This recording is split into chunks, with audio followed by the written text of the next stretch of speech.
Standardisation नहीं है हमारे कंट्री में. Not sure about the medical field but at least dentistry में ऐसा है कि हर कॉलेज अपने हिसाब से नॉर्म्स कर रहा है. दंत कांति करके भी 2-3 की चीजें आती हैं. तो मैम इस प्रोडक्ट के बारे में मैंने पढ़ा कि काफी ज्यादा आजकल बवाल भी चल रहा है. So what is your opinion on that? कि डेंटिस्ट भी कभी ऐसा करते हैं कि that make the patient pay more, they prescribe unnecessary test. बोलते हैं मीठा खाने से दांत खराब हो गए. मीठा खाने से दांत नहीं खराब हुए. It is all, I think ये सब मार्केटिंग वाली चीजें हैं. नमक है और चारकोल है. जब भी आप खाना खाओ तो you should chew your food 32 times. इसके पीछे कोई लॉजिक है? हाँ, ऑफ कोर्स इसके पीछे लॉजिक है. जो मुंह का कैंसर होता है वो लिम्फ नोड से स्प्रेड होता है, ब्लड से स्प्रेड नहीं होता है मोस्ट ऑफ द टाइम.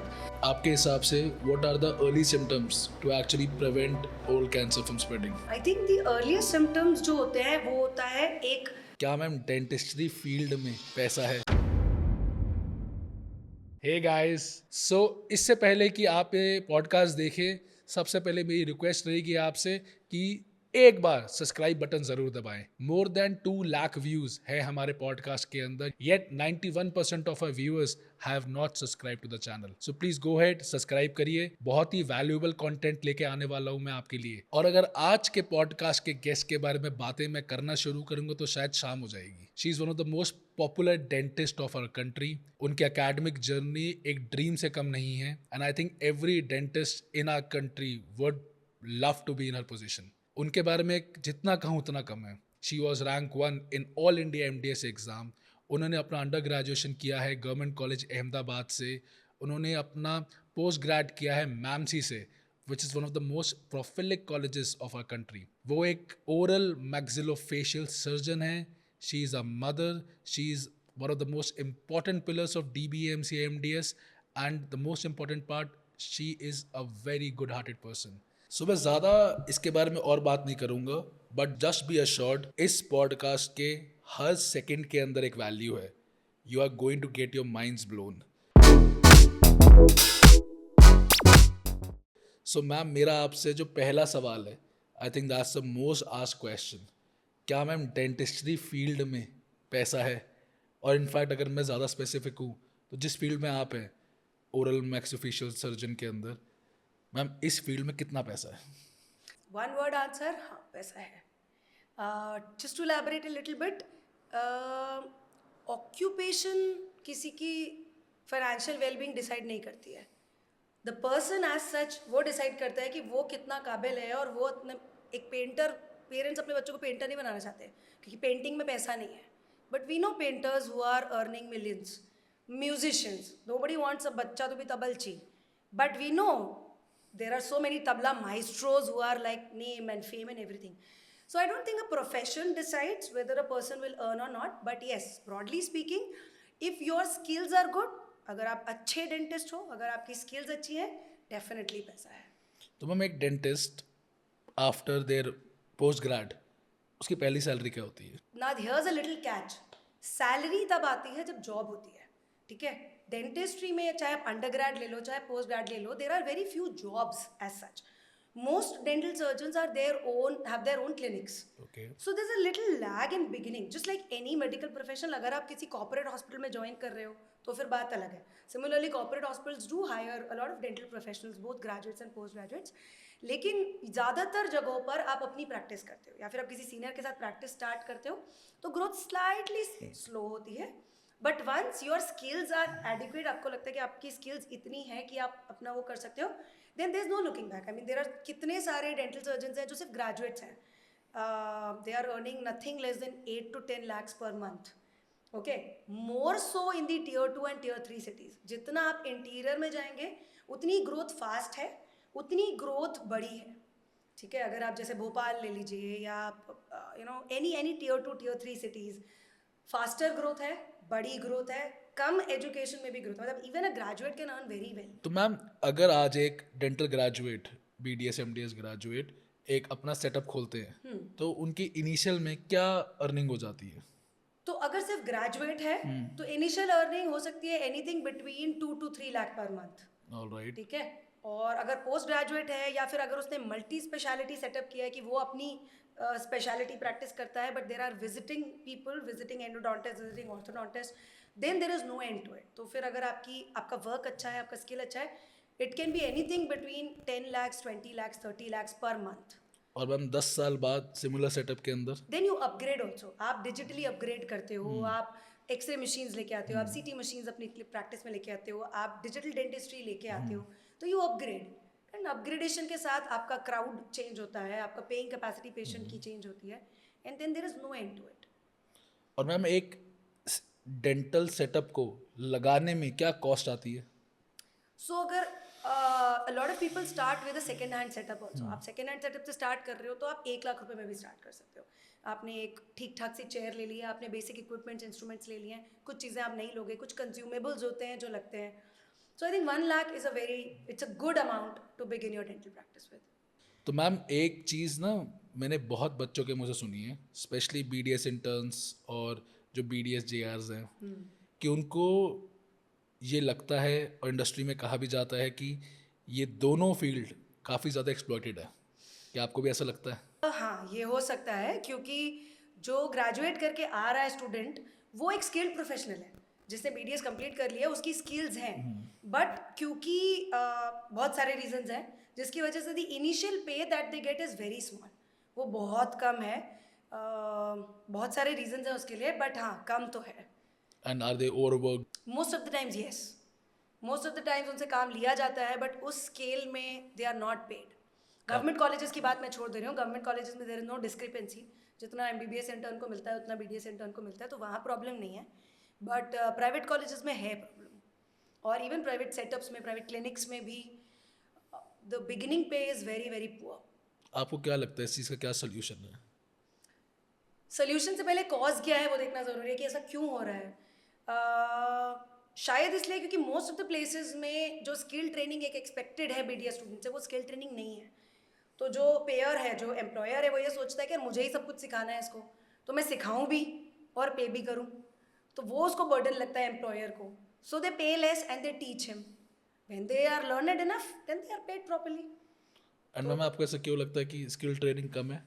क्योंकि स्टैंडर्डाइजेशन नहीं है हमारे कंट्री में। अच्छा। हमारे कंट्री में I am not sure about the medical field, but at least dentistry में ऐसा है कि हर कॉलेज अपने हिसाब से नॉर्म्स कर रहा है, कोई स्टैंडर्डाइजेशन नहीं है। पेशेंट इनफ्लो हर जगह बहुत स्क्यूड है, कहीं अच्छा है, कहीं बिल्कुल मॉडरेट है, कहीं बिल्कुल नहीं है। Not just graduate, post graduate level में भी ऐसा है कि आप PG करके निकल रहे हो बट आपने पेशेंट टच नहीं किया है। सो इस वजह say that is the biggest problem कि कोई उसके may be because of that the next what ever is the coming, what ever is the new policies that the government is taking, शायद उसको स्टैंडर्डाइज करने के लिए ले रही है कि सब चीज़ें एक जैसी हों, तो फिर हर ग्रेजुएट को एक नज़र से देखा जाएगा, ठीक है ना। So that is the biggest problem.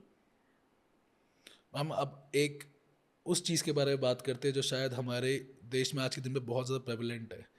Ma'am Patanjali का आपने ऑफकोर्स ब्रांड नेम तो सुना है।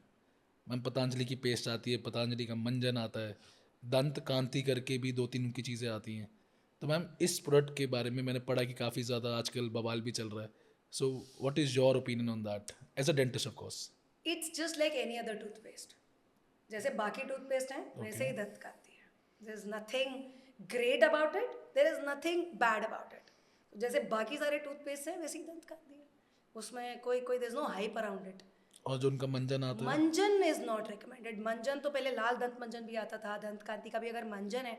मंजन बेसिकली क्या होता है ना, इट्स वेरी वेरी अब्रेसिव, ठीक है ना। तो कोई भी अब्रेसिव चीज़ अगर आप अपने इनामल पे रगड़ोगे, है ना, बोलते हैं ना पत्थी रसरी आवत जाते सिल पर पड़त निशान, तो जब रस्सी से पत्थर तक पे निशान पड़ सकता है, तो इमेजिन एक अब्रेसिव चीज़ से आप दांत घिस रहे हो, तो मोर ज़्यादा जल्दी उसका वेयर आउट होगा, ज़्यादा जल्दी वो ओल्ड वाली इफेक्ट आ जाएगा। और मैम सिंपल शब्दों में बताओ मुझे कि दैट अगर मैं मंजन कर रहा हूँ तो मेरे दांतों में क्या दिक्कत आ रही है? मंजन मत करिए, क्योंकि आप समय से पहले अपने दांतों को बूढ़ा बना रहे हैं।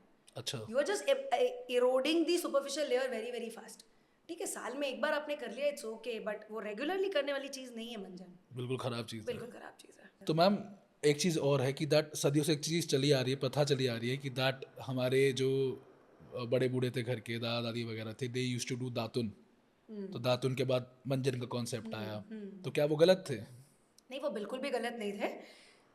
दातून यूजुअली नीम या बबूल का होता है, उसमें अपनी एंटीबैक्टीरियल एंटीसेप्टिक प्रॉपर्टीज होती हैं।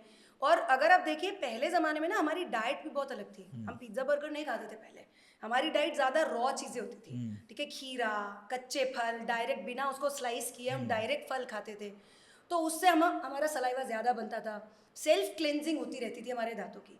अब हम खाते हैं चिपचिपे फूड्स, अब हम खाते हैं चिपकी वाली रिफाइंड तेल, रिफाइंड पिज़्ज़ा, बर्गर, मेयोनेज़, ये इतना चिपक जाता है दांतों में कि you need a proper brush and you need a proper setup कि उसको अच्छे से निकाला जाए। वो जो प्लाक की एक फिल्म बहुत आसानी से बन जाती है इन चीज़ों से, उसको निकालने के लिए दातुन शायद इनफ नहीं है। ये इसका मतलब ये नहीं कि दातुन बुरा है, दातुन बहुत अच्छा है, लेकिन वो अब के ज़माने की हमारी डाइट जो हो गई है उसके लिए मुझे नहीं लगता वो एडिक्वेट है।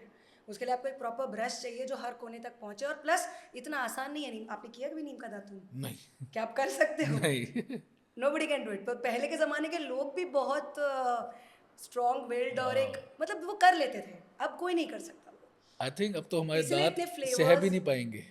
हमारी जीभ ही नहीं सह पाएगी वो हाँ। नीम का कड़वापन। हाँ। तो वो इतने टूथपेस्ट में जो फ्लेवर्स आते हैं ना, मिंट फ्लेवर और सौंफ का फ्लेवर एंड चारकोल बोल के कि भाई ये वो सब इसीलिए because to make it more palatable, कि हमारे लिए मतलब हम कर सके, हमें मज़ा आए पेस्ट करने में।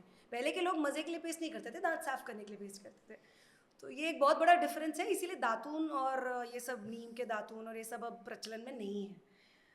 मैम ये आजकल मैंने आपकी जो अभी आपने बात कही, मैंने बहुत देखा कि आजकल there's a न्यू कॉन्सेप्ट कि पेस्ट में चारकोल डाल रहे हैं, तो ये चारकोल का क्या फायदा रहता आई है? थिंक ये सब मार्केटिंग वाली चीज़ें हैं, नमक है और चारकोल है। अल्टीमेटली उसमें थोड़ा अब्रेसिव होता है, थोड़ा ह्यूमिडेंट होता है, थोड़ा कैरियर होता है।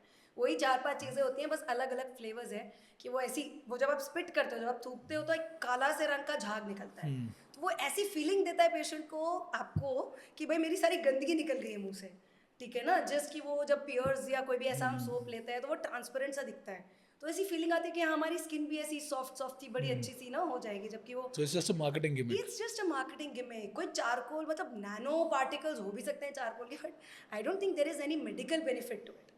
नमक का जो रहता है, पहले ज़माने में करते थे, नमक तेल से दांत साफ करते थे, गम्स की मसाज के लिए नमक और सरसों का तेल लेते थे। कुछ लोग आज भी करते हैं क्योंकि वो कर पाते हैं सरसों के तेल से और नमक से। बेसिकली आप जिंजाइवल मसाज कर रहे हो, आप गम्स को मालिश कर रहे हो उससे, वो वैसे ही नमक और सरसों से कर लीजिए ना अगर आपको करना है। लोग फिटकरी से करते थे पहले। क्या है फिटकरी? Basically it is alum, astringent है भाई। दाढ़ी बनाने के बाद जब कट्स वट्स लग जाते हैं तो हम उसमें फिटकरी लगा देते हैं ताकि जो ब्लीडिंग है वो स्टॉप हो जाए। सेम चीज़ फिटकरी के पानी से जब हम कुल्ला करें तो जो गम्स की ब्लीडिंग है वो रुक जाएगी। कॉन्सेप्ट तो वही है, वही चीज़ उन्होंने पेस्ट में डाल दी है, वही चीज़ उन्होंने उसमें डाल दी है, तो वो थोड़ा फैंसी लगता है और कुछ नहीं, बेसिकली वही सेम चीज़ है। हम थोड़े टाइम पहले अनुष्का शर्मा जी ने एक चीज़ डाली थी कि that she is into oil pulling. वो कोकोनट ऑयल को लेके मुंह में रख के उनको रिंस करती है, तो क्या इस चीज़ का कोई फ़ायदा है? कोई फ़ायदा नहीं।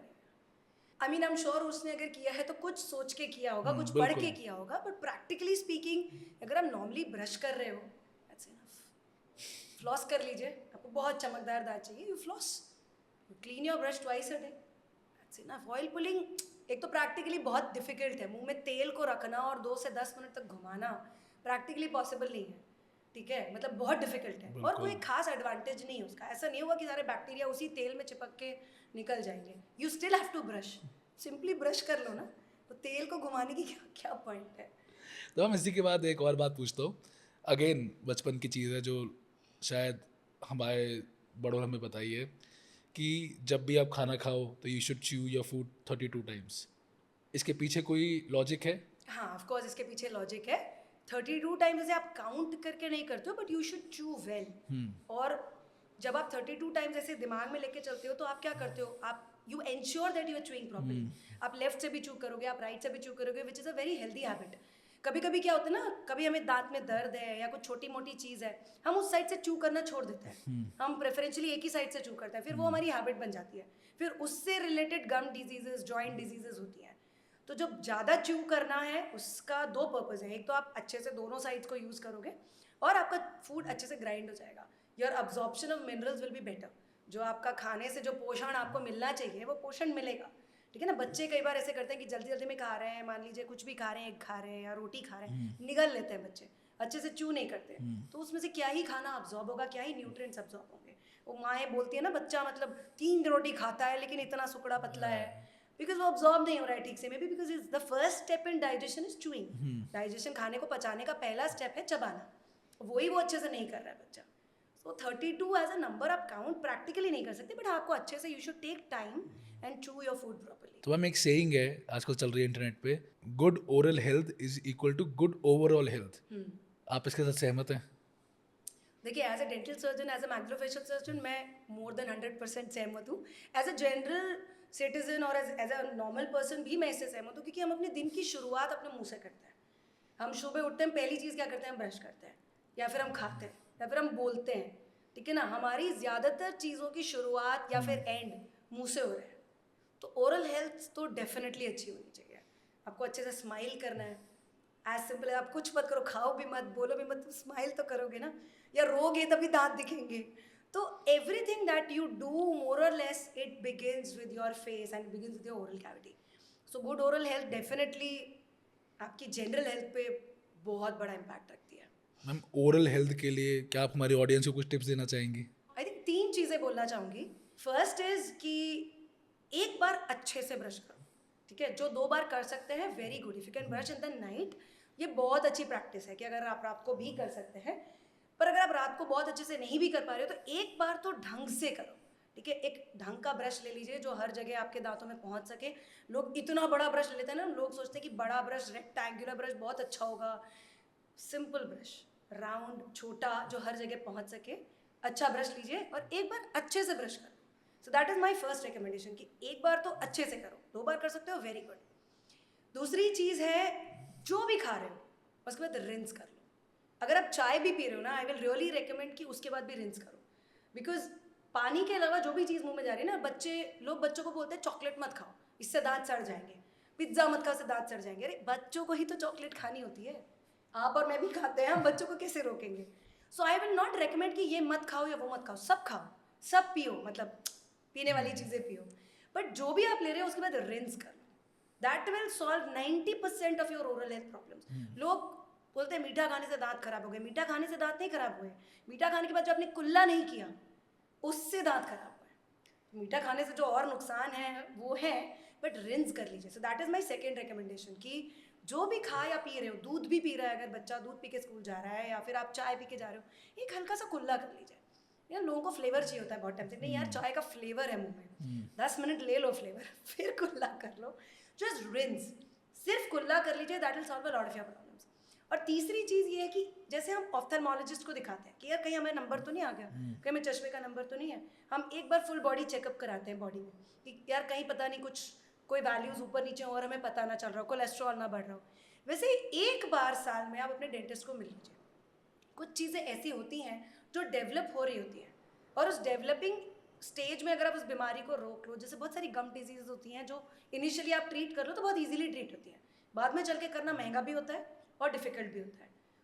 अगर आपका डेंटिस्ट कह देता है कि नहीं भाई आपका सब बढ़िया है, तो लेस फ्रीक्वेंटली विजिट करो, 2 साल में एक बार विजिट कर लो. अगर वो कुछ प्रॉब्लम्स बताता है तो आप ज़्यादा जल्दी फ्रीक्वेंटली विजिट करिए. So these 3 things I would really recommend. एक बार ढंग से ब्रश करो, ठीक है, जो भी खा या पी रहे हैं उसके बाद कुल्ला करिए और अपने डेंटिस्ट को दिखा लीजिए. ठीक है, और उस पर ट्रस्ट करिए. जो बोल रहा है वो आपके भले के लिए बोल रहा है, सिर्फ पैसे कमाने के लिए नहीं बोल रहा है. That is also very big problem in our country ना, वो ट्रस्ट नहीं होता कई बार. सो trust him or her. Go to one person who you trust and then follow whatever he or she is saying. चलिए ma'am एक और important aspect पे बात करता हूँ, और एस्पेक्ट हो सकता है कि थोड़ा कंट्रोवर्शियल हो. क्या आपको कभी ऐसा लगा है कि जो लोगों के बीच में ये बातें हैं कि डेंटिस्ट भी कभी ऐसा करते हैं कि that to actually make the patient pay more they prescribe unnecessary test? I don't think सो.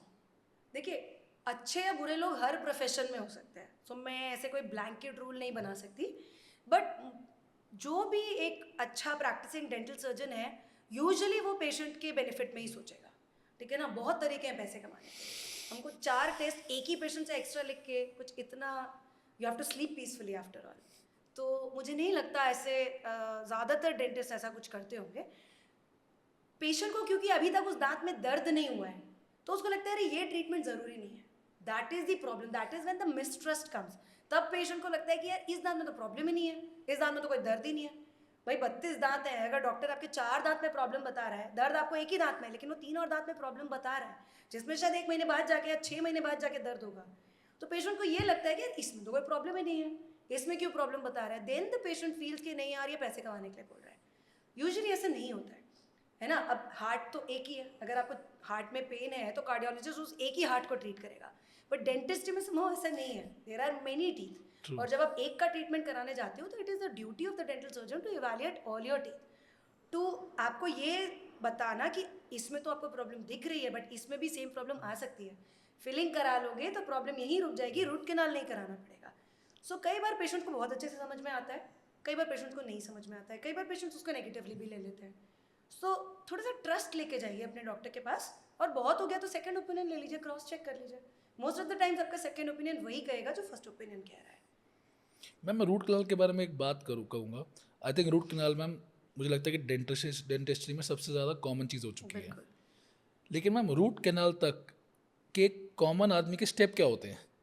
जैसे कि आज मेरा दांत खराब हुआ तो खराब होने से पहले उसमें केरीज आता है, उसके बाद कहा जाता है इसमें नॉर्मली फिलिंग करा लो, फिलिंग नहीं तो फिलिंग अगर हमने मिस कर दी देन एक्सट्रीम स्टेप में we go to the root canal. तो मैम अगर आप एज अ डेंटिस्ट मुझे बताएं कि ऐसे ये स्टेप बनेगा आपका, ये सीक्वेंस बनेगा। ओके, सो ये थोड़ा सा टेक्निकल सवाल है बट मैं लीस्ट टेक्निकली आंसर करने की क्वेश्चन करूंगी। तो जब 6 साल की उम्र में ना हमारे पक्के दांत आने शुरू होते हैं, दूध के दांतों की मैं बात तो नहीं करूंगी अभी, मैं परमानेंट टीथ की बात करूंगी। 6 साल से 12 साल में हमारे सारे दूध के दांत गिरते हैं और पक्के दांत आते हैं। कितनी अकल होती है एक 6 साल के बच्चे को, बिल्कुल कितनी ओरल हाइजीन का उसको ख्याल है। तो पहली चीज़ कि पेरेंट्स को इसमें सुपरवाइज करना है। कई बार हमारे टीथ में नेचुरल जो हमारी एनाटमी है, टीथ का जो हमारा शेप है, हमारे जो टीथ के बीच में गड्ढे हैं वो बहुत डीप होते हैं। तो अगर मेरे टीथ के गड्ढे बहुत डीप हैं और आपके शैलो हैं तो मुझ में कैविटीज़ होने के चांसेस बहुत ज़्यादा है, क्योंकि उसमें ज़्यादा खाना फंसेगा, उसमें ज़्यादा कैविटीज़ होंगी, उसमें ज़्यादा रूट कैनाल की रिक्वायरमेंट होगी। तो पहले तो अगर आप रेगुलर डेंटल विजिट कर रहे हो, आप ये आइडेंटिफाई करो कि कहीं ऐसे डीप गड्ढे तो नहीं है। तो उसको हम प्रिवेंटिव डेंटिस्ट्री बोलते हैं, कि होने से पहले ही आपने उनको डीप गड्ढों को दांत के कलर के किसी फिलिंग मटेरियल से भर दिया है। तो वो जो आपका एक रिस्क फैक्टर है कि ये रिस्क फैक्टर है कि जिससे मुझे कैविटीज जल्दी होंगी, ये रिस्क फैक्टर वहीं खत्म हो गया। इनफैक्ट गवर्नमेंट ऑफ इंडिया का एक प्रोग्राम भी चल रहा है जिसे हम नेशनल ओरल हेल्थ प्रोग्राम के अंडर इट इज़ कम। उसका पायलट प्रोजेक्ट बहुत गवर्नमेंट हॉस्पिटल्स में हो रहा है। I was fortunate to be a part of it. इसको pit and fissure sealant programme बोलते हैं। पिट एंड फिशर, पिट मतलब एक गड्ढा, फिशर मतलब जैसे पहाड़ों के बीच में वो एक वैली सी होती है ना, ऐसे ही दांतों के बीच में भी पिट और फिशर्स होते हैं। किसी बच्चे में बहुत सुपरफिशियल होता है, कुछ नहीं करना, किसी बच्चों में बहुत गहरे होते हैं। उनमें देखा गया है कि कैविटीज़ बहुत ज़्यादा होती हैं, उनको पहले ही सील कर दो। सरकारी स्कूलों के बच्चों में फ्री अभियान चल रहा है, so everybody can get their kids evaluated कि अगर इस तरह के उनके डीप पिट्स एंड फिशर्स हैं तो पहला स्टेप वो है, उनको भरवा दीजिए, ठीक है। सेकेंड, बहुत सुपरफिशियल अगर कैविटी हुई है, जितनी जल्दी आप आइडेंटिफाई कर रहे हैं, जितनी जल्दी आप देख रहे हैं, उतनी जल्दी उसको ट्रीट करवाइए। अगर बहुत डीप कैविटी हो गई है तब भी रूट कैनाल से पहले एक चीज़ होती है जिसे हम बोलते हैं पल्प कैपिंग, कि जो नर्व्स हैं, जो पल्प है, जो बिल्कुल सेंसिटिव एरिया, उसके ऊपर भी आप कुछ मेडिसिन लगा के रूट कैनाल से बचा सकते हैं। डायरेक्ट पल्प कैपिंग, इनडायरेक्ट, बहुत तरह की पल्प कैपिंग्स होती हैं। और अगर उसके भी बियॉन्ड आपकी कैविटी चली गई है then root canal. Root canal में भी अगर आपका क्राउन टूट गया है, आपकी रूट्स तो बची हुई है लेकिन कैप टूट गया है, तो एक नेक्स्ट चीज़ होती है जिसे बोलते हैं पोस्ट एंड कोर। आप रूट कैनाल करके रूट्स में इम्प्लांट डाल के, रूट्स में सिर्फ सपोर्ट लेके एक नया टूथ बिल्ड कर सकते हैं मुंह के अंदर ही। वो भी नहीं है, दांत बिल्कुल खत्म है, दांत निकाल दीजिए, इम्प्लांट डाल दीजिए, नया दांत लग जाएगा। सो ये पूरी एक ट्री है, एक क्रोनोलॉजी समझ गया मैम। क्रोनोलॉजी समझ गया। So, जितनी जल्दी आप बचाओगे उतना खर्चा भी कम होगा। इम्प्लांट एक्सपेंसिव है, पिट एंड फिशर सीलेंट्स बिल्कुल एक्सपेंसिव नहीं है। फ्लोराइड वार्निश, जो एक टूथ के ऊपर एक कोटिंग आप कर सकते हो कि फ्लोराइड अब्जॉर्ब हो जाएगा, बिल्कुल एक्सपेंसिव नहीं है। हमने देखा होगा कुत्ते, बिल्ली, जानवर, इनके पास भी तो दांत है, ये तो ब्रश नहीं करते, इनके तो कैविटीज नहीं हो रही। हमने देखा किसी कुत्ते को टूथपिक के साथ घूमते हुए? कभी कोई स्टेन किसी डॉग के मुंह में ऐसे कभी देखा है आपने? नहीं। क्यों? ये तो आप ही बता पाओगे। सो भगवान ने ना उन्हें नेचुरली उनके टीथ में एक एक्स्ट्रा एलिमेंट दिया जिसको बोलते हैं फ्लोराइड। ठीक है, हमारे दांत कैल्शियम और फास्फोरस से बने हैं, हाइड्रोक्सीबटाइट। उनके दांत में एक फ्लोराइड एक्स्ट्रा है, fluorapatite. So that fluoride is very very protective, वो कैविटीज नहीं लगने देता।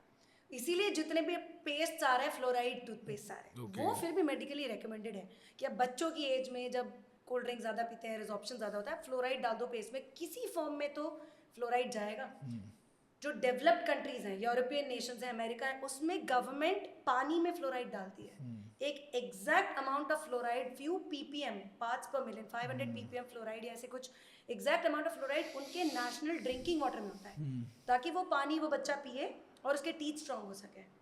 सो अभी इंडिया में वो फैसिलिटीज़ नहीं है, बट डेवलप कंट्रीज में ये है।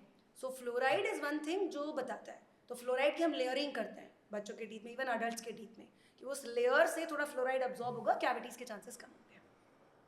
Very nice ma'am, thank you so much, काफ़ी अच्छी बात करी आपने। And as a dog dad मुझे भी बड़ा अच्छा लगा कि मेरे जॉय के सारे टीथ सिक्योर्ड You है। can get inspired from your dog's teeth. Exactly. उसके मैम- दांत, उसके अंदर नमक, उसके टूथपेस्ट में नमक भी नहीं है। तो मैम अब एक और सीरियस टॉपिक पे आते हैं, विच इज़ ओरल कैंसर। यही कहा जाता है कि ओरल कैंसर से आपके पूरी बॉडी में कैंसर फैल सकता है, वो वाला। ठीक है, it can be malignant, of course benign तो है ही। तो मैम ओरल कैंसर के सबसे अर्ली सिम्टम्स क्या रहते हैं, so that a normal person can actually detect it? I think the earliest symptoms जो होते हैं वो होता है एक वाइट या रेड कलर का पैच या एक छाला जो नहीं ठीक हो रहा है। हैविंग सेड दैट, ऐसा नहीं होना चाहिए कि जितने भी लोगों को रेगुलर छाले होते हैं वो डर जाए और उनको लगे कि नहीं मेरे मुंह में कैंसर है। ऐसा नहीं है, छाले होते रहते हैं, बच्चों को भी होते हैं, बड़ों को भी होते हैं, और वो ठीक हो जाते हैं। ना ठीक होने वाला कोई छाला जो 15-20 दिन से है और ठीक नहीं हो रहा है, उसमें पेन कम नहीं हो रहा है, ऐसा कोई अल्सर आपके मुंह में अगर है, then you have to be, it has to be evaluated, वो चेक होना चाहिए। या अगर आप कुछ खाते हैं खैनी या तम्बाकू और आप किसी पर्टिकुलर जगह पे ना, आपने देखा होगा गांव में वो ऐसे करके रख देते हैं, उस जगह पर जहाँ पर वो रखते हैं उस जगह पर एक सफ़ेद रंग का पैच आ जाता है या एक लाल रंग का पैच आ जाता है, तो वो patch needs to be evaluated. कोई इस तरह का अबनॉर्मल लुकिंग पैच है अगर, या फिर कोई ऐसा छाला है जो ठीक नहीं हो रहा है, सो ये अर्लीस्ट सिम्टम्स होते हैं ओरल कैंसर के। और मैम सेकेंड स्टेज सिम्टम्स क्या रहते हैं?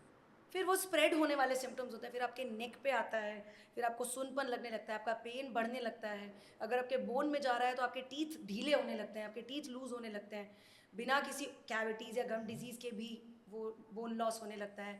कुछ पैथोलॉजिकल फ्रैक्चर्स हो सकते हैं, अगर बिल्कुल ही बोन को खा गया है तो हल्का सा किसी बच्चे का हाथ लग जाए और आपका जॉ फ्रैक्चर हो जाएगा, जो कि नॉर्मली नहीं होता, पर वो पैथोलॉजिकल फ्रैक्चर हो रहा है। तो ये बहुत एडवांस्ड आगे चल के हैं। इनिशियली मुंह का कैंसर कभी कभी इसीलिए भी बहुत लेट डिटेक्ट होता है क्योंकि एक छाला ही होता है और लोग इग्नोर करते हैं उसको। मैम सबसे ज़्यादा कॉमन कॉजेज़ क्या है हमारे देश में ओरल कैंसर के लिए? हमारे देश में और दुनिया में ओरल कैंसर का सबसे कॉमन कॉज है टोबैको, तम्बाकू। ठीक है, चाहे वो च्यूएबल टम्बाकू हो, खाने वाला टोबैको जो हमारे कंट्री में सबसे ज़्यादा यूज होता है। इतने फॉर्म्स ऑफ तम्बाकू हैं, मतलब खैनी अलग है, पान मसाला अलग है, गुटखा अलग है, और धुमकी करके कुछ और है, और स्मोकेबल रिवर्स स्मोकिंग अलग होती है किसी किसी स्टेट में। इतने तरह से हम स्मोक करते हैं, खाते हैं। गुल मंजन, इवन पेस्ट में लोगों के टोबैको होता है। गांव में आपने सुना होगा शायद कि गुल करके एक मंजन होता है। टोबैको क्या है ना, बहुत अच्छा एस्ट्रिंजेंट है, वो आपके मसूड़ों को ज़बरदस्त तरीके से सुखा देगा। तो जो भी ब्लीडिंग हो रही है आपके गम्स में ना, वो बढ़िया से सूख जाएगी, आपके गम्स एकदम टाइट सा फील करेंगे। बट ये सही तरीका नहीं है गम्स को टाइट करने का या उसकी ब्लीडिंग रोकने का। तो गुल मंजन बहुत कॉमन है हमारे कंट्री में। लोग गुल घिसते हैं, उससे फिर सबम्यूकस फाइब्रोसिस और बहुत तरह की बीमारियाँ होती हैं, अल्टीमेटली कैंसर होता है। सो हर तरह से तम्बाकू यूज़ होता है। दूसरा सबसे बड़ा प्रीडिस्पोजिंग फैक्टर जिसे मैं बोलूँगी वो है जेनेटिक्स। कोई लोग होते हैं जो कुछ भी यूज़ नहीं कर रहे हैं, जैसे कि हर कैंसर में होता है कि अगर आपकी फैमिली में it is running in the family तो आपको एक चांस होता है वो होने का। तो अगर आपकी फैमिली में किसी को भी ओरल कैंसर हुआ है तो डेफिनेटली आपको अपनी 40 इयर्स की एज के बाद, ये बहुत कम एज में नहीं होता है कोई भी cancer, usually oral cancer 40 years के बाद ही होता है। तो इफ़ यू आर क्रॉसिंग 40 आपको एक बार ओरल एवैल्यूएशन ज़रूर करवाना चाहिए।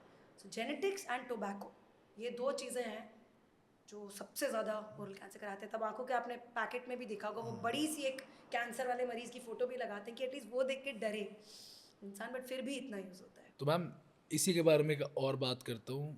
अगेन ये मिथ है या रियलिटी, ये आप मुझे बताएंगी कि मैम माउथ कैंसर या ओरल कैंसर आगे जाकर पूरी बॉडी में फैल जाता है, क्या ये मिथ है या रियलिटी है? ये रियलिटी है, लेकिन मैं पूरी बॉडी में नहीं बोलूँगी। मोस्टली वो नेक में स्प्रेड होता है। जो मुंह का कैंसर होता है वो लिम्फ नोड से स्प्रेड होता है, ब्लड से स्प्रेड नहीं होता है most of the time. Rarity में हो सकता है, बट मोस्ट कॉमनली वो गले तक आता है। इसीलिए जब हम मुंह की सर्जरी करते हैं तो हमें साथ के साथ गले का भी एक नेक डिसेक्शन करके सर्जरी होती है जो करनी पड़ती है। तो ये और कैंसर्स के कंपैरिजन में मैं कह सकती हूँ एक अच्छी चीज़ है कि कई बार आपको हर बार रेडिएशन या कीमो की ज़रूरत नहीं भी पड़ सकती। अगर आपकी सर्जरी है, आपके नोड्स नेगेटिव आए हैं, तो you can be safe from radio and chemo also. But हाँ, स्प्रेड तो करता है, लिम्फ नोड से स्प्रेड करता है, गले में आता है, बड़ी सर्जरी होती है, कॉस्मेटिक्स ख़राब करने वाली सर्जरी होती है, फंक्शन ख़राब करने वाली सर्जरी होती है, रेडिएशन से बहुत सारे प्रॉब्लम्स होते हैं। सो यस, स्प्रेड करता है, लेकिन पूरी बॉडी में नहीं है। ऐसा नहीं होगा कि बहुत कॉमनली लंग्स में चला गया, किडनीज में चला गया, वो बहुत रेयरली होता है। तीसरा जो इम्पॉर्टेंट कॉज है वो है बार बार चोट लगना। कई बार हमारे दांत में कोई नुकीला पार्ट होता है, दांत टूट गया है, उसका एक कोना निकल गया है, या कोई फिलिंग है जो ठीक से राउंड नहीं हुई है, नुकीली है, या कैप है, बार बार उस नुकीली चीज़ से चोट लगने से भी कैंसर हो सकता है। मैम बहुत सारे लोगों को because of teeth issues neck pain होता है, शोल्डर पेन होता है, इसके पीछे रीज़न क्या है? तो आपने सुना होगा कि जब हार्ट अटैक होता है तो शोल्डर में पेन आता है, इनको रेडिएटिंग पेन्स बोलते हैं, पेन्स रेडिएट। वैसे ही सबसे कॉमनली अगर मैं बात करूँ तो विजडम टूथ का पेन जो होता है, जब वो हमारी अक्कल जाड़ होती है, वो फंसी हुई है और उसमें कुछ इन्फेक्शन है, वो निकल नहीं पा रही है, उसका पेन बहुत कॉमनली कान में रेडिएट करता है, हेड में रेडिएट करता है, नेक में रेडिएट करता है। मेरे पास बहुत सारे पेशेंट ENT सर्जन से आते हैं कि कान में दर्द लेके आए, कान ठीक है लेकिन इसके टूथ में प्रॉब्लम है या इसके जॉइंट में प्रॉब्लम है। तो ये रेडिएटिंग पेन्स होता है, क्योंकि वो एक ही एरिया में पेन हो ज़रूरी नहीं है, इट विल रेडिएट। तो that is the most common reason. और स्ट्रेस भी एक बहुत कॉमन रीज़न है जिससे musculoskeletal pains including joint pain, ठीक है ना, ये एक ऐसा जॉइंट है हमारी बॉडी का जो बहुत इग्नोर्ड है, ठीक है। Shoulder pain, frozen shoulder, elbow, ये वो सारे नी जॉइंट, ये सब जॉइंट पता होते हैं लोगों को। ये जो टेम्पोरोमैंडिबुलर जॉइंट है जिससे हम मुंह खोल और बंद कर सकते हैं, इस जॉइंट में कई बार पेन होता है। बहुत सारे यंग बच्चे, 12th स्टैंडर्ड के बच्चे, UPSC की तैयारी करने वाले बच्चे, IAS की या फिर PMT वाले बच्चे, नीट वाले बच्चे, कितने सारे आते हैं जो जॉइंट पेन लेके आते हैं। So stress is also a very big factor. Stress में वो वाले पेन्स एंड एक्स बढ़ जाते हैं। मैम अब एक और टॉपिक की बात करते हैं जो शायद सबसे कॉमन है। अगर मैं डेंटिस्ट्री की दुनिया की बात करूँ तो हर बच्चे को पता है कि इसको शायद ब्रेसेस लग सकते हैं। तो मैम ब्रेसेस के बारे में सबसे बड़ा मिथ क्या है आज के दिन पे? कि वो बुरे हैं, कि उससे दांत आपको निकालने ही पड़ेंगे, आपको दांत तोड़ने पड़ेंगे तो ही आपके दांत अलाइन हो सकते हैं। और मिथ ये भी है कि वो बहुत एक्सपेंसिव ट्रीटमेंट है, बहुत अननेचुरल ट्रीटमेंट है, ठीक है ना। कई कई कारण होते हैं हमारे दांतों को टेढ़े मेढ़े होने का। जेनेटिकली टेढ़े मेढ़े हैं, दूध के दांत सही टाइम पे गिरे नहीं हैं, बहुत सारे रीजन से आपके दांत टेढ़े मेढ़े हो सकते हैं। और लोगों को ये भी लगता है कि ब्रेसेस सिर्फ कॉस्मेटिक्स के लिए किया जाता है, कि सिर्फ अच्छा दिखने के लिए किया जाता है। नहीं, कई बार हमें सांस लेने में प्रॉब्लम होती है, इसीलिए भी हम ब्रेसेस लगा के दांतों को अलाइन करते हैं। Difficulty in breathing, difficulty in speaking, कुछ लोग आपने देखा होगा कुछ बच्चे लिस्प करते हैं, करके बात करते हैं। क्यों? क्योंकि उनके ऊपर के दांत इतने आगे हैं कि उनकी जीभ जो जाके दांत से टच होनी चाहिए स बोलने के लिए, जो आप और मैं इजीली स बोल पा रहे हैं, वो क्यों बोल पा रहे हैं? क्योंकि मेरी जीभ हमारे ऊपर के दांत पे टच कर रही है। उनके दांत ही 1 किलोमीटर आगे पड़े हैं, उनकी जीभ कैसे टच करेगी? सो सिर्फ कॉस्मेटिक रीजंस नहीं होते हैं ब्रेसेस के, बहुत सारे फंक्शनल रीजंस भी होते हैं। सो अगर आपके चाइल्ड में अगर आप में वो है तो identify those functional reasons also और ब्रेसेस का आप ट्रीटमेंट करवाइए। तो मैम ब्रेसेस की एक नॉर्मल कॉस्टिंग क्या रहती है? सो बहुत तरह के ब्रेसेस होते हैं। मेटल ब्रेसेस होते हैं जो कि एनीवेयर अराउंड 40,000 45,000 से स्टार्ट हो सकते हैं। और also depending on the skill of the doctor, अगर एक ऑर्थोडोंटिस्ट कर रहा है, जो कि आइडियली करना चाहिए, he can charge according to his experience and skill. और अगर आप महंगे वाले में जाते हो, सेरेमिक ब्रेसेस होते हैं विच आर टूथ कलर्ड, जो दूर से दिखाई नहीं देते, सिर्फ एक पतला सा तार दिखाई देता है। They are little more expensive, वो अराउंड 60-70,000 के होते हैं। कुछ क्लियर ट्रांसपेरेंट अलाइनर्स होते हैं जिसमें कोई ब्रेसेस नहीं होते हैं, दे आर जस्ट ट्रेज। आप उसको ट्रांसपेरेंट ट्रेज को पहन लेते हो और उसी से दांत अलाइन हो जाते हैं। The most oldest company is Invisalign, आपने डेफिनेटली सुना होगा। अलाइनर्स होते हैं, they will also align the teeth. तो अलाइनर्स का ट्रीटमेंट स्टार्ट ही अराउंड 1.5 लाख रुपए से होता है। अब बहुत सारे इंडियन मेड अलाइनर्स भी आ गए हैं, there are so many labs making it, there is Toothsi, there is clear aligners, बहुत सारे ब्रांड्स हैं। बट द पर्पज इज कि वो ब्रेसेस दिखाई देते हैं, वो दिखाई नहीं देंगे, भाई क्लियर ट्रेज होंगी और वो अलाइन कर देंगे, but they are little expensive. उनका ट्रीटमेंट स्टार्ट ही अराउंड 1.5 लाख रुपए से होता है। ठीक है ma'am, that was actually very informative. I think braces हर माँ बाप की सबसे बड़ा इशू यही होता है कि उनको नॉलेज नहीं होती and they tend to go to door just to understand which one is the best one, क्या कॉस्टिंग आनी चाहिए, और फिर जब डेंटिस्ट भी उनके आगे इतने सारे ऑप्शन रखते हैं, मैंने बहुत बार देखा कि सही इन्फॉर्मेशन उन तक नहीं पहुंचती कि एक्चुअली में कौन सा बेटर है, and which is also cost effective. ज़रूरी नहीं है कि हम सबसे महंगा वाला ही लें. बिल्कुल भी नहीं, मेटल ब्रेसेस भी वही काम करेगा जो सेरेमिक ब्रेसेस करेगा, एग्जैक्टली. फिर वो आपकी चॉइस है, आप क्या. बिल्कुल. तो that's actually very informative. I think हमारी ऑडियंस को ये बहुत बड़ा एक मैं कहूँगा जो कम्युनिकेशन गैप था उनके बीच में वो पूरा होता है. तो मैम एक बात और करते हैं कि ये अगेन हम BDS स्टूडेंट्स में आएंगे कि BDS स्टूडेंट्स आज के दिन पे बहुत सारे बोटॉक्स फिलर्स कर रहे हैं, डरमैट के अंदर बहुत सारे बेसिक प्रोसीजर्स कर रहे हैं.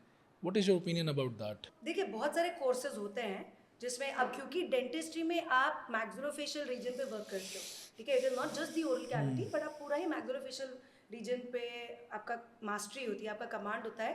तो I will not say that that is wrong, but आप अच्छे से ट्रेनिंग लेके करिए, ठीक है.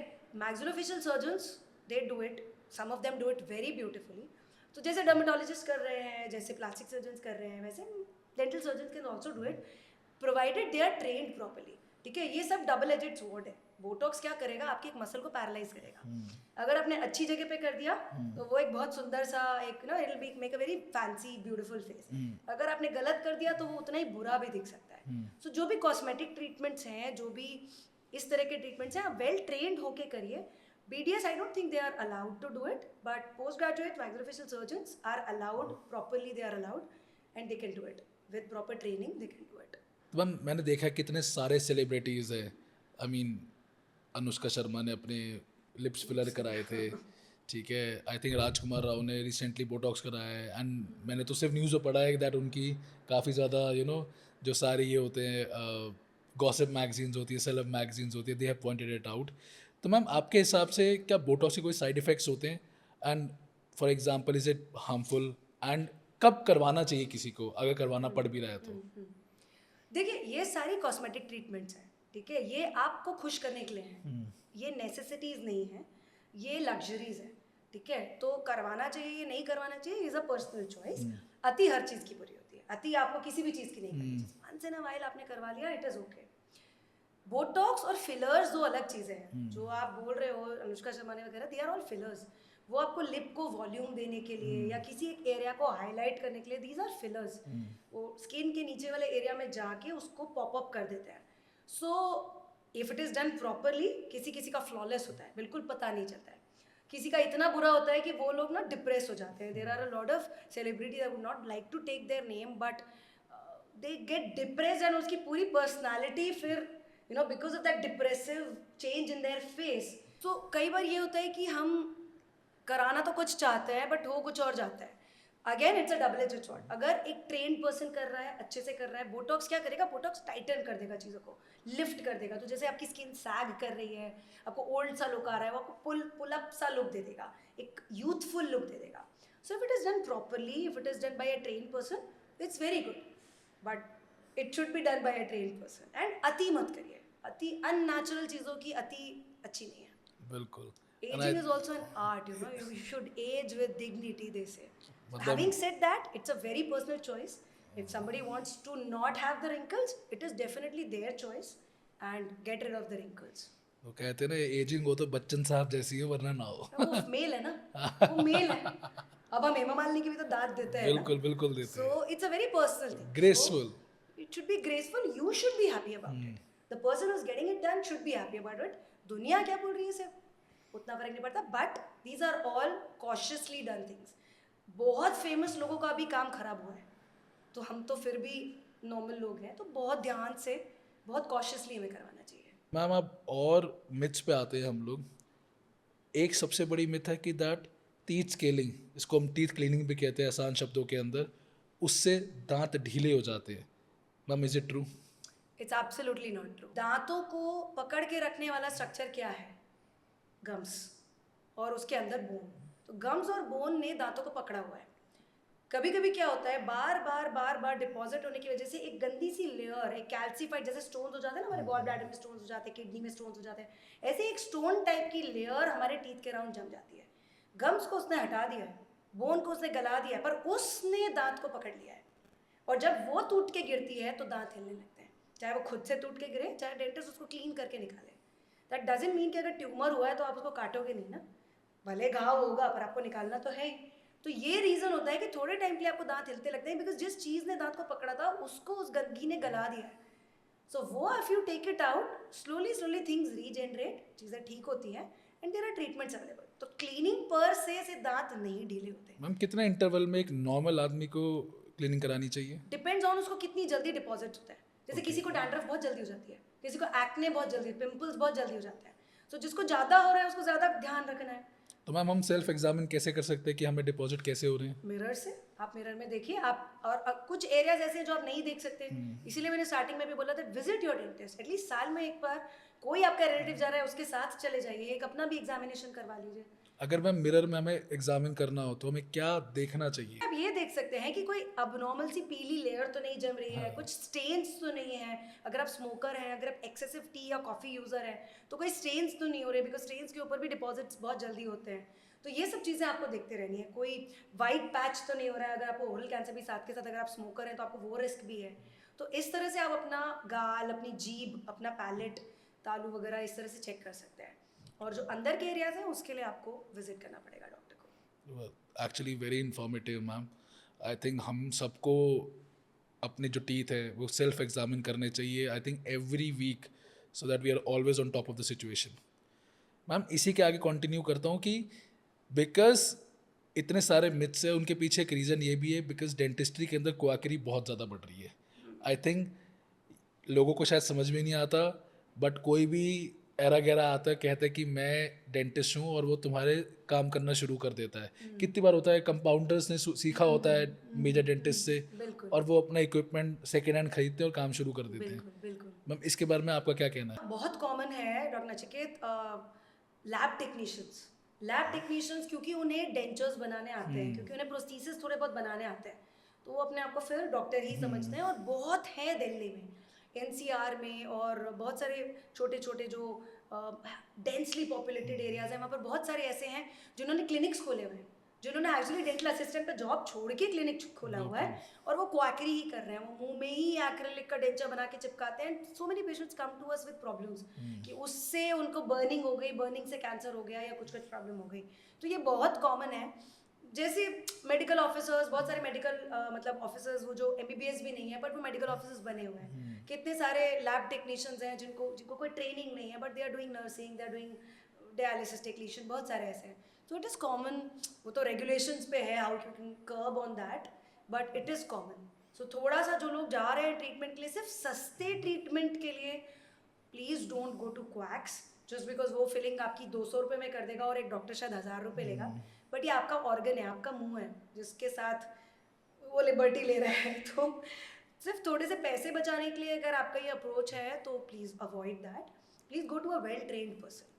That is what I would suggest. तो मेरी एक्चुअली सबसे रिक्वेस्ट है कि जो मैम ने एडवाइस दी है वो बिल्कुल जेन्युइन है, कि जिस भी डॉक्टर में जा रहे हो make sure that they are at least a BDS, MDS है तो और भी अच्छा है, बट BDS तो हुई हो। आपका अपना शरीर है, आपके अपने दांत हैं, जितनी देखभाल आप उनकी करेंगे उतनी ही देखभाल वो आपकी करेंगे। और मैम दांत का शायद ये आखिरी क्वेश्चन रहेगा मेरी तरफ से, कि विजडम टूथ को लेके बहुत सारे एजम्पशंस हैं, मिथ्स हैं, ऑफ कोर्स रियलिटीज़ भी है कि जब वो पेन करता है तो वो बहुत गंदा पेन करता है। तो आपको हुआ है लग रहा है। मैम मेरे हुआ है बीच में तो आपका एक्सप्रेशन ही बता रहा है मुझे। क्योंकि वो and it was such a lingering pain कि वो ख़त्म ही नहीं हो रहा है, and day and night, and 2-3 दिन तो मुझे समझ में नहीं आया क्या हुआ।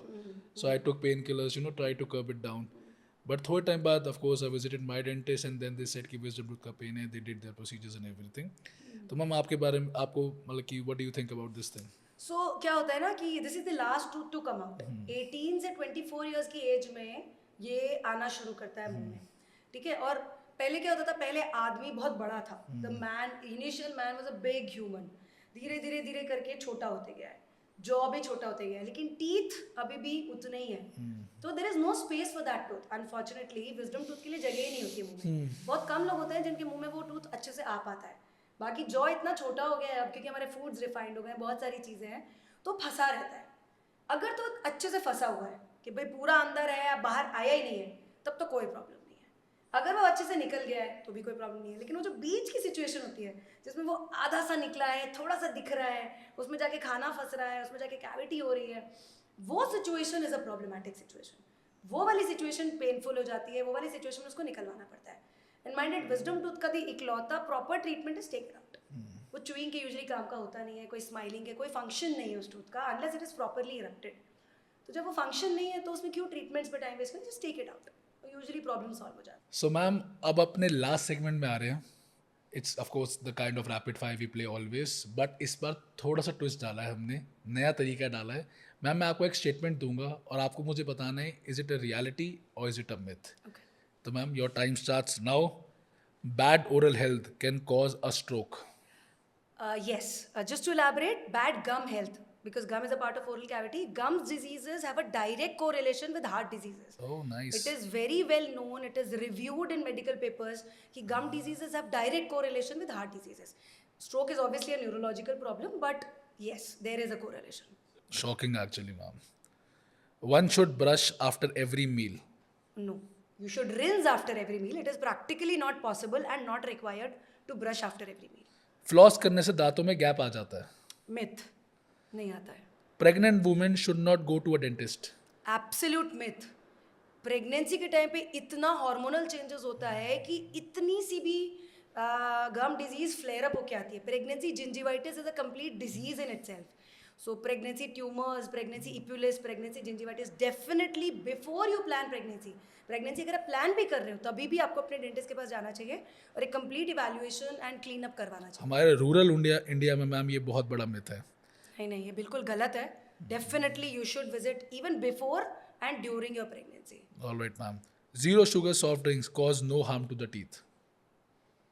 नहीं, ऐसा नहीं है. सिर्फ शुगर ही थोड़ी है जो टीथ को हार्म कर सकती है. There is carbonated stuff, there is acidic stuff जो कि इरोजन्स करते हैं. So it is not just sugar, it's a myth. क्या घरेलू नुस्खों से टीथ वाइटनिंग की जा सकती है? नहीं, teeth is just like skin. आपकी स्किन का एक कलर है ना. क्या आप घरेलू नुस्खों से अपनी स्किन का कलर बदल सकते हो? आप उबटन लगा सकते हो साफ करने के लिए स्किन को, बट कलर तो नहीं बदल सकते ना. तो बेसिकली वाइटनिंग और सफाई में फ़र्क है. हाँ, डेफिनेटली. सफाई में आप गंदगी हटा रहे हो, वाइटनिंग में आप रंग बदल रहे हो. आप रंग कैसे बदल सकते हो दांतों का? मैम दांतों का नेचुरल कलर क्या है? दुनिया को लगता है वाइट है. सो एक शेड होता है. There is shades of yellow, grey, blue and white. बहुत सारे शेड्स होते हैं. स्किन में आप एब्सोल्यूट नहीं बोल सकते ना. Negroes are black, Caucasians are white, Indians are brown. सो ऐसे शेड्स होता है. टीथ में भी शेड्स होते हैं जो कि अंदर की लेयर डिसाइड करती है कि what is the shade. Yes, with bleaching and with such procedures आप एक आध शेड लाइट कर सकते हो टीथ के शेड को, बट ऐसे कोई घरेलू नुस्खों से आप पीले से सफेद नहीं कर तो दो. आप कह रहे हो कि एक इंडिविजुअल ऐसा भी हो सकता है जिसका टीथ का नेचुरल कलर ही टुवर्ड्स येलो हो? यस, टुवर्ड्स ग्रे हो सकता है, टुवर्ड्स येलो हो सकता है, कुछ एब्सोल्युटली वाइट हो सकते तो हैं. ज़रूरी नहीं है कि अगर आपके टीथ वाइट नहीं हैं तो आपके टीथ गंदे हैं. बिल्कुल भी जरूरी नहीं है. अगर आपके टीथ येलोइश टिंच पे हैं पर क्लीन है तो आप बिल्कुल हेल्दी हैं. आपके टीथ सफेद दांत होना is not a so criteria. Basically रंग और सफाई का कोई ताल्लुक नहीं है. कोई ताल्लुक नहीं है अनलेस वो स्टेन्स से काले हो रहे हैं. अगर आप एक्चुअली मैम stains से ये काले हो मैं रहे हैं- बहुत अच्छी मैं कहूँगा कि this was the most informative part कि अगर आपके येलो भी हैं तो ज़रूरी नहीं है कि वो दांत बिल्कुल, गंदे वो हैं. एक लेयर नहीं होनी चाहिए पीलेपन की. एक ऊपर से चिपकी हुई प्लाक की लेयर या टार्टर की लेयर नहीं होनी चाहिए जिसको जो पीला कर रहा है. अगर आपका नेचुरल शेड दांतों का पीला है या हल्का से ग्रेइश है तो है जस्ट लाइक आपकी स्किन का कलर है. उसको चमकाने के लिए वाइट मत करिए. Does using a mouthwash daily help in maintaining oral health? Yes, if you are not able to find time to brush in the night, अगर आपको रात में ब्रश करने का टाइम नहीं है और अगर आप माउथ वॉश करके सो सकते हैं तो ये अच्छी चीज़ है. Thank you so much ma'am. आपने इतनी रियलिटीज़ हमारे लिए प्रूव करी, इतने मिथ्स ब्रेक करे. दांतों का रंग आपने बताया कि हाँ यार येलो भी एक कलर होता है. मुझे अब तक खुद लगता था कि सिर्फ वाइट ही एक रंग है और अगर येलो है तो दांत गंदे हैं. नहीं. So that's I am really thankful to you for that. अब मैम हमारे सारे BDA स्टूडेंट्स के लिए जो नीट MDS की तैयारी कर रहे हैं आपका क्या मैसेज रहेगा? क्योंकि आप अपने टाइम पे मैम ऑल इंडिया रैंक 6 थे, गुजरात PG रैंक 1 थे. इतनी अच्छी जर्नी रही है and such an distinguish journey you had. तो मैम आपका एक क्या मैसेज रहेगा कि इस टाइम पे अगर वो अगले साल के एग्ज़ाम की तैयारी कर रहे हैं उनके दिमाग में ऐसी एक क्या चीज़ होनी चाहिए कि मैम वो आपके जैसा बन सकें? बड़ा सोचो, ड्रीम बिग. अगर तुम सोचोगे तो तुम हासिल भी कर पाओगे. I think they should all dream big. ये मत सोचो कि मैं कर सकता हूँ कि नहीं, क्यों नहीं कर सकता. There's no end to achieving anything, so dream big. Thank you so much, ma'am. Very crisp message to all our students here. And thank you so much for watching the podcast. अगर आपको पसंद आया तो please put a thumbs up in the comment section. आप किसको चाहते हैं कि हमारे नेक्स्ट गेस्ट बने, उनका भी नाम डालिए कमेंट सेक्शन में. मैं पूरी कोशिश करूँगा कि उनको अपने साथ इस कुर्सी पे ला सकूँ. And please do not forget to like, subscribe and share. ऐसे वाले पॉडकास्ट अगर आप और देखना चाहते हैं तो अगेन thumbs up डालिए कमेंट सेक्शन में, and I'll put my heart into it. Thank you so much. God bless you. Thank you so much.